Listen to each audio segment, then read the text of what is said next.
Hello friends. आज हम बात करेंगे एक बहुत ही प्यारा सा कॉन्सेप्ट है रियल एनालिसिस का, मीट्रिक स्पेस। बेसिकली जब पहली बार पढ़ते हैं तो एक आइडिया होना चाहिए कि भाई क्या है, एकदम से कहाँ से आया। मीट्रिक यानी डिस्टेंस, और डिस्टेंस रियल एनालिसिस में कैसे डिफाइन की गई या कह लीजिए जोड़ा गया कि दो पॉइंट्स के बीच की डिस्टेंस, फॉर एग्जांपल 1 और 2 के बीच की डिस्टेंस आप 1 यूनिट, 2 और 5 के बीच की डिस्टेंस 3 यूनिट्स, 1/2 और 3/2 के बीच की डिस्टेंस 1 यूनिट। एक और फंक्शन जो आप पढ़ चुके जानते हैं वो है mode x, modulus of x. वो आपने रियल नंबर्स में भी पढ़ा और कॉम्प्लेक्स नंबर्स में भी पढ़ा। तो that is again a prerequisites. और इसी तरह से मैं कह सकता हूँ कि system of real numbers, basic assumption of real numbers are the prerequisites of this topic. अब अगर हम बात करें कि मीट्रिक स्पेस एग्ज़ाम में कैसे आएगा या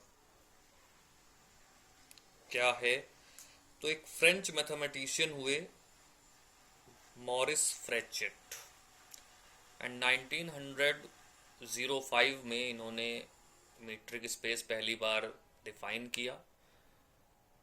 और वो जो डेफिनेशन दी वो दी सेट एंड ए फंक्शन। तो इन्होंने क्या दिया कि let X be a non empty set, यानी एक्स कोई भी एक नॉन एम्प्टी सेट हो सकता है। तो जो मैंने कहा कि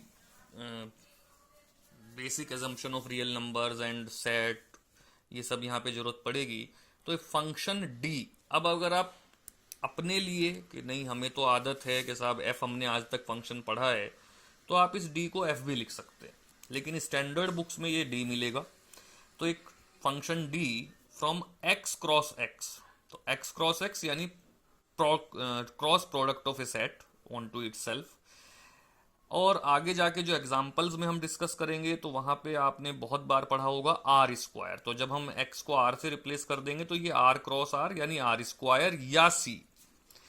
लेकिन अभी के लिए जनरल डेफिनेशन ही लेके चलते हैं कि जो एक्स क्रॉस एक्स एक हमने सेट बनाया और वहां से एक फंक्शन डिफाइन किया आर पे, यानी डी एक फंक्शन है जिसका डोमेन एक्स क्रॉस एक्स है और को डोमेन आर है। तो ये जो एक कॉम्बिनेशन बन रहा है,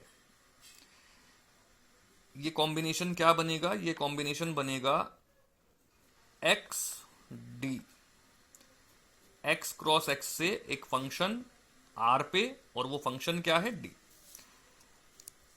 इसे हम कहेंगे मीट्रिक स्पेस। मीट्रिक स्पेस कब कहेंगे? जब ये फंक्शन डी ये फॉलोइंग 4 प्रॉपर्टीज को सेटिस्फाई करे। डी ऑफ एक्स वाई, अब एक्स क्रॉस एक्स है तो उसमें एक क्रॉस प्रोडक्ट होगी, यानी पेयर में एलिमेंट्स आएंगे। तो D of X Y must be greater than equal to 0, that is non negative. D of X Y will be equal to 0 if and only if X equals to Y, and D of X Y is equal to D Y X यानी symmetry, और D of X Z is less than equal to D X Y plus D Y Z यानी triangle inequality. अगर आप D थोड़ी देर के लिए भूल जाएं और इन्हें सिंपल रियल नंबर, जो मैंने कहा था कि रियल नंबर सिस्टम याद रखें, तो दो पॉइंट्स के बीच की डिस्टेंस 0 से बड़ी होगी, दो पॉइंट्स के बीच की डिस्टेंस 0 होगी अगर वो सेम है, दो पॉइंट्स के बीच की डिस्टेंस इक्वल होगी चाहे हम x से y पे जाएं या y से x पे जाएं, और ट्रायंगल इनइक्वलिटी यानी दो पॉइंट्स के जो x और z लिया उनके बीच की डिस्टेंस हमेशा xy और yz से छोटी या इक्वल हो सकती है, एंड ट्रायंगल इनइक्वलिटी आपने पढ़ रखी है। So the x D with these 4 properties is called a metric space।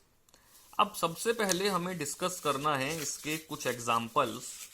2 example हैं इसके, जिनमें से कि यूजुअली एक एग्जाम्पल किसी भी एग्जाम में जहां मीट्रिक स्पेस होता है सिलेबस में, वो एक एग्जाम्पल ये पूछा जाता है, और इसके अलावा और भी एग्जाम्पल्स हैं जो हम लेटर ऑन डिस्कस करेंगे.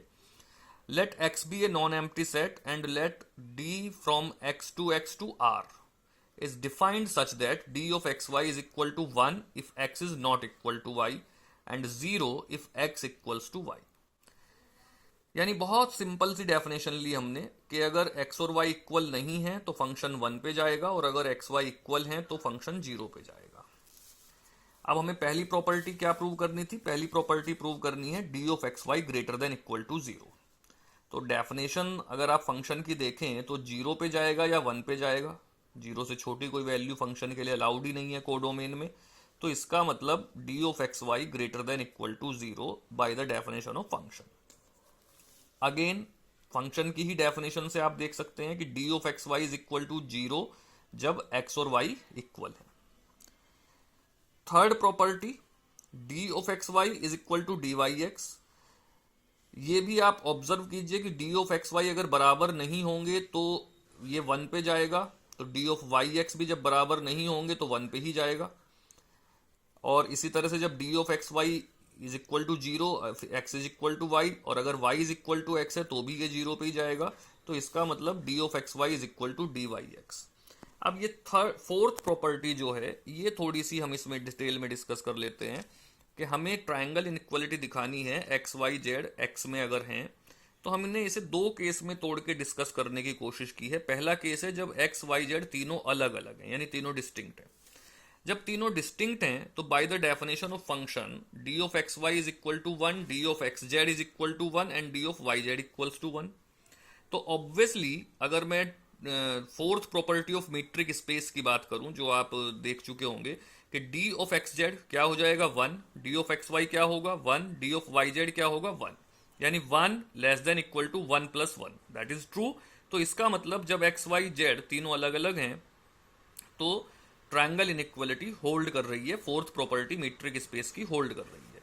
केस सेकंड हम ले लेते हैं कि x is equal to Y and z can be arbitrary. z कुछ भी हो सकता है. तो आप देखिए कि यहीं से हमारी सारी प्रॉपर्टीज पूरी हो जाती हैं कि एक्स वाई जेड या तो तीनों अलग अलग होंगे और तीनों बराबर होंगे तो वो भी इसी केस में इंक्लूड हो जा रहा है, और अगर जेड कुछ अलग है और दो बराबर हैं तो दो बराबर है और एक अलग है तो वो भी इस केस में इंक्लूड हो जा रहा है. अब ये केस हमने कैसे प्रूव किया? जब x is equal to Y लेके चले हैं तो D X Y is equal to 0 by the definition of function, and D X Z is equal to D Y Z again by the जब x और z equal नहीं है. तो d of X Z is equal to D of X Y plus D of Y Z, D of Y Z is equal to D of Y X plus D of X Z, and D of X Y is less than equal to D of X Z plus D of Z Y. क्योंकि यहाँ पे ये या तो 1 है या और right hand side पे या तो 1 है या 2 है. तो थर्ड केस में इधर 0 है और इधर 1 या 2 आएगा. तो यानी पहले दोनों केसेस में 1 less than equal to 1 plus 1, 1 less than equal to 1 plus 1 और 0 less than equal to 1 plus 1.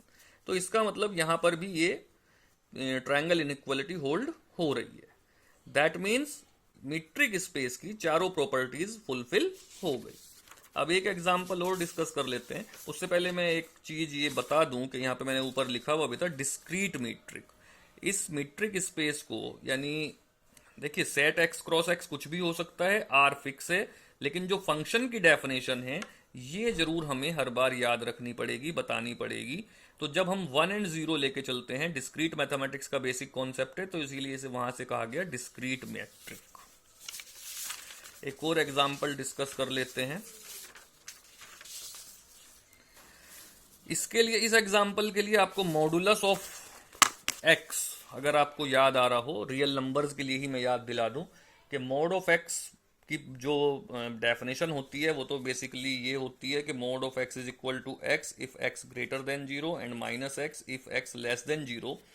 लेकिन अगर ये भी याद ना हो तो सिंपल इतना भी काम चला सकता है कि हाँ मॉड एक्स सारे वैल्यूज को पॉजिटिव बना देता है. उसी मॉड एक्स को हमने यहाँ पे थोड़ा सा आगे एनहांस किया है कि D of X Y is equal to mod of X minus Y. और फिर से वही बात है कि ये बेसिकली एक्स और वाई के बीच की डिस्टेंस है। और जो लोग आर क्रॉस आर पे भी अगर जाना चाहें तो जब आप mode of x complex number का डिफाइन करते हैं तो वहां से भी कुछ वैसा ही निकल के आएगा, under root x1 minus X Y one का square plus x2 minus Y two का स्क्वायर। तो वो सब चीजें भी मोड की इसी डेफिनेशन में इनबिल्ट हो जाएंगी। अगर मैं कहूं कि अब हम इसे मीट्रिक स्पेस कैसे प्रूव करेंगे, तो D of X Y is equal to mod X minus Y, and by the definition of mod की जो वैल्यू होती है वो हमेशा जीरो से बड़ी होती है, यहाँ इस डेफिनेशन से भी, और जो एक सिंपल प्रॉपर्टी सबको याद रहती है उससे भी। तो D of X Y greater than equal to zero, पहली प्रॉपर्टी ऑब्वियस है। Second property D of X minus Y is equal to mod of X minus Y, हमने प्रूव करना है कि ये जीरो होगा अगर X is equal to Y. तो आपको फिर मोड की प्रॉपर्टी में ही जाना पड़ेगा, और याद हो तो mod X is equal to zero only for X is equal to zero. तो वो प्रॉपर्टी हम लगा रहे हैं कि mod of X minus Y is equal to zero if and only if X minus Y is equal to zero, और अगर X minus Y is equal to zero है तो obviously X is equal to Y है। Third property D of X Y is equal to mod of X minus Y. अब mod के अंदर ये भी प्रॉपर्टी आप बहुत बार यूज करते होंगे कि भाई अगर मोड के अंदर हम नंबर्स को पलट दें तो मोड झुकातू रहता है, तो वही हमने किया कि अंदर हमने पलट दिया y माइनस एक्स, तो अब ये क्या बन गया डी ऑफ वाई एक्स। तो इसका मतलब D of X Y is equal to D of Y X. Fourth property हमने लिए तीन element X Y Z, D of X Z is equal to X minus Z. यहाँ पे ये simple way में आ गई कि हमने यहाँ पे y सब्ट्रैक्ट किया, y ऐड किया, तो x mod of x minus Y plus Y minus Z. और फिर से इसको कह लीजिए कि जो रियल नंबर्स की ट्रायंगल प्रॉपर्टी है उससे इसको ब्रेक कर दिया, तो mod of x minus Y plus mod of y minus Z, और ये बड़ा होगा इस ऊपर वाले मोड से। ये क्या बन गया डी ऑफ एक्स वाई, ये क्या बन गया D of Y Z. D of X Z is less than equal to D of X Y plus D of Y Z. चारों प्रॉपर्टी हमने प्रूव कर दी। Hence R cross R, that is R square भी कह सकते हैं आप, उस पे जो फंक्शन हमने डिफाइन करा डी, उसके लिए R D is a metric space. Let be continue in next video. Thank you very much.